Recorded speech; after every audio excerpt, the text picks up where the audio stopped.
सगळ्यांना जय महाराष्ट्र।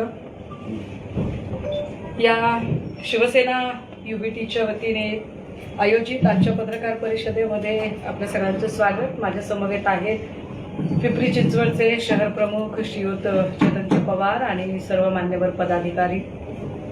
आज सकाळपासून मोशी चाकणचं जे डम्पिंग ग्राउंड आहे आणि त्याच्या बाजूची घनकचरा व्यवस्थापनाची इमारत आणि त्या अनुषंगाने जे दुर्घटना घडली त्याच्यामध्ये जखमी असणारे जे 4 लोक आहेत साईनाथ रुग्णालयामध्ये भरती आहेत त्यांना भेटून त्यानंतर या रुग्णालयाचे संचालक डॉक्टर कांबळे यांच्याकडून त्यांच्या एकूण तब्येतीची विचारपूस केली। त्यानंतर काही मृत असणाऱ्यांच्या नातेवाईकांच्या सांत्वन भेटी घेतल्या आणि त्या सगळ्या लोकांशी बोलल्यानंतर काही मुद्दे उपस्थित होतात। सगळ्यात महत्त्वाचा मुद्दा हा की ही घटना अजिबातच निसर्ग निर्मित नाही, ही दुर्घटना मानव निर्मित आहे हे पहिल्यांदा समजून घेतलं पाहिजे।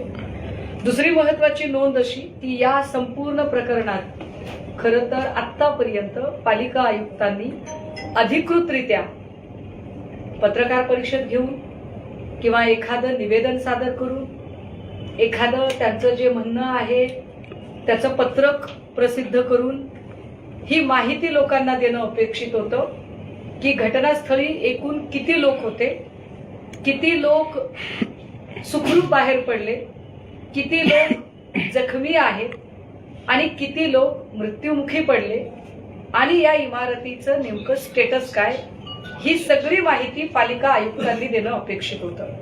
मात्र या सगळ्या प्रकरणातनं पालिका आयुक्तांनी ज्या पद्धतीने पळ काढलाय, विशेषतः यातले जे प्रकल्प अधिकारी आहेत ज्यांच्या अखत्यारीत हा सगळा प्रकल्प येतो ते श्रीयुत संजय कुलकर्णी यांनीही यावर बोलणं अत्यंत शिताफीने टाळलं।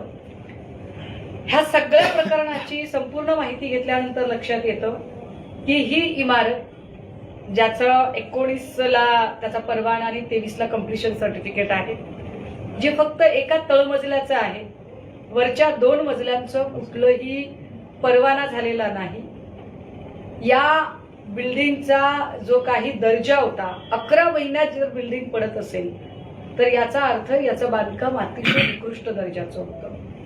मुळात ज्या इमारतीला परवाना नाही, काहीच महिन्यापूर्वी पिंपरी चिंचवडचा गाझापट्टा करावा अशा पद्धतीने पिंपरी चिंचवड मधल्या काही इमारती जमीनदोस्त, काही बंगले जमीनदोस्त केले गेले आणि ते अनधिकृत बांधकाम आहे म्हणून जमीनदोस्त केले गेले।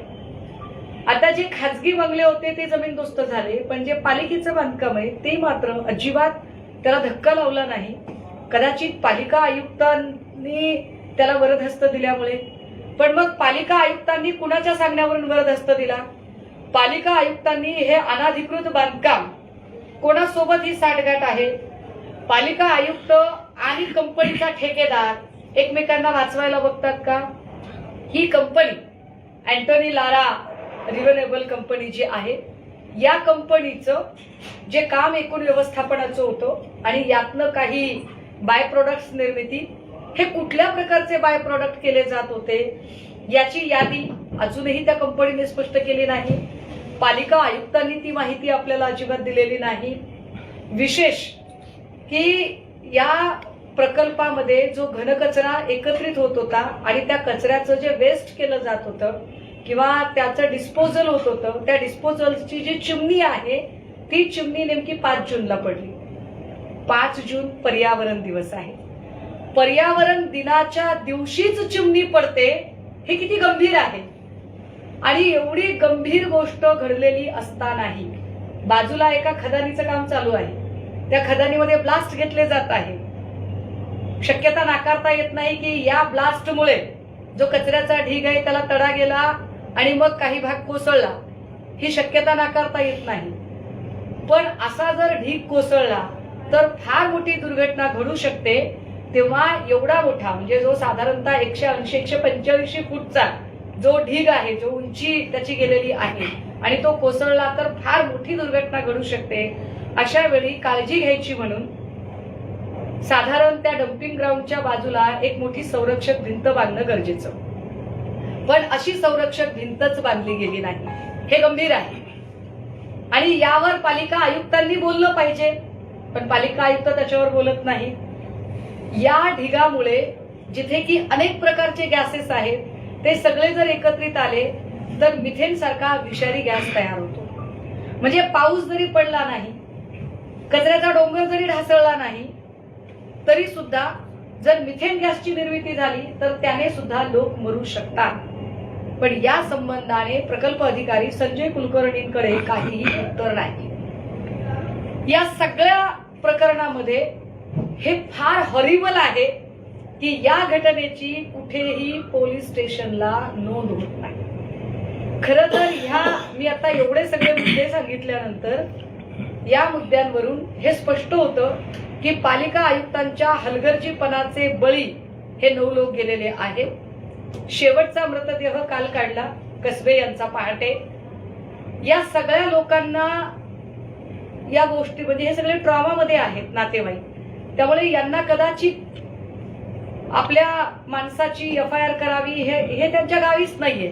काहीही करून आपल्या माणसाचं आपल्याला सुखरूप परत येणं त्यांना अपेक्षित होतं. काल 4 पर्यंत लोक वाट बघत होते, पहाटेपर्यंत लोक वाट बघत होते, कारण शेवटचा मृतदेह कसबेंचा पहाटे मिळालेला आहे.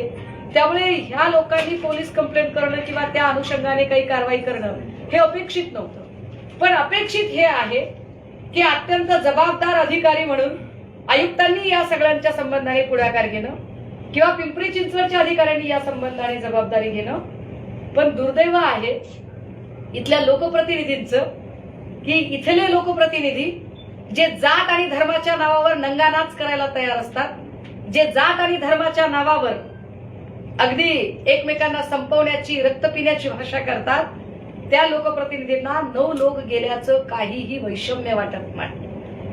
हे 9 लोक जाणं नुसत्या 9 लोकांचा मुर्दा पडत नाही, तर पिंपरी चिंचवड मधल्या एकूण इथल्या लोकप्रतिनिधींच्या संवेदनशीलतेचा आणि माणुसकीचा मुर्दा पडतो.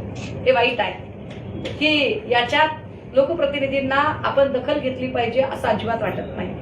अधिवेशन चालू असताना ही घटना घडली, पण राज्याच्या मुख्यमंत्र्यांनाही वाटलं नाही की आपण याच्यावर भाष्य केलं पाहिजे.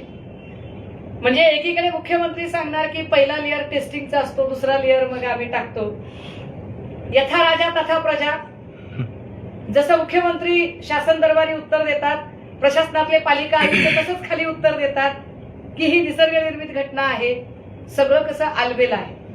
परंतु या आजच्या सगळ्या गोष्टींचा परामर्श घेतल्यानंतर, सगळ्या लोकांशी चर्चा केल्यानंतर, सगळ्या प्रकारची कागदपत्र तपासल्यानंतर, विशेषतः प्रकल्पाची मुदत संपलेली असतानाही इथे काम चालू होतं. अँटोनी लारा कंपनीने काहीतरी 5 लाख वगैरे 5 लाख 10 लाख मदत जाहीर केली, पण 5 लाख 10 लाख हे उत्तर असू शकत नाही. दरवेळेला शासन प्रशासन कमालीचा हलगर्जीपणा करणार आणि 5 लाख आणि 10 लाखामध्ये विषय संपवणार असं होत नाही.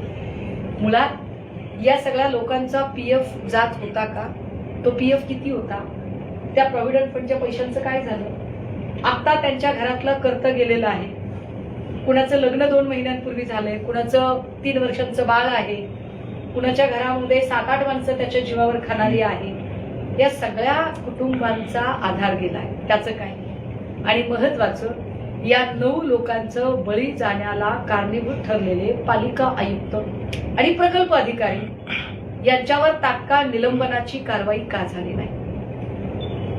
या लोकांचं तात्काळ निलंबन झालं पाहिजे. तात्काळ यांच्यावर मनुष्यवधाचे गुन्हे दाखल झाले पाहिजे. हे मी आज फक्त बोलतेय. यानंतर मी पालिका आयुक्तांना, पिंपरी चिंचवड पोलीस आयुक्तांना भेटणार आहे, त्यांना आमचं म्हणणं सांगणार आहे. त्यांनी काय वेळ घ्यायचा तो घ्यावा, कारण आता आज नातेवाईक ट्रॉमामध्ये आहेत. नातेवाईक त्या अवस्थेत नाहीत की त्यांनी पोलीस कंप्लेंट नोंदवायला बाहेर पडावं. 2 दिवसांनी पुन्हा पिंपरी चिंचवड पोलीस आयुक्तांकडे मी पुन्हा येईल. मी पुन्हा याचा पाठपुरावा करत राहील.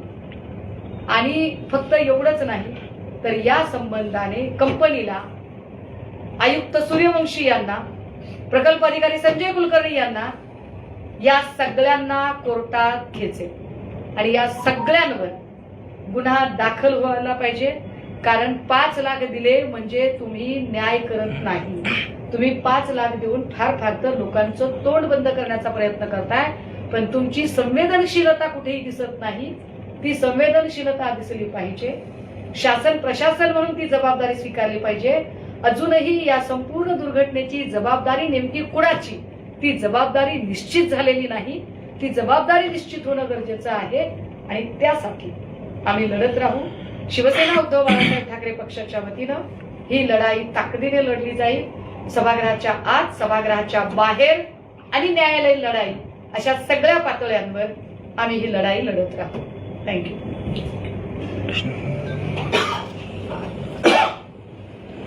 संबंधित घटनेच्या नंतर मुख्यमंत्री पुण्यामध्ये होते. अधिकारी आयुक्तांनी त्यांनी पुण्यामध्ये मुख्यमंत्र्यांची भेट घेतली, पण मुख्यमंत्री संबंधित ठिकाणी अजून देखील आले नाही.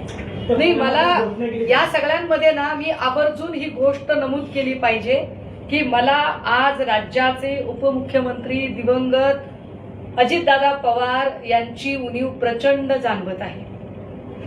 दादा जर आज असते तर कदाचित दादा घटना घडल्यापासून पहिल्या 2 तासात इथे हजर दिसले असते.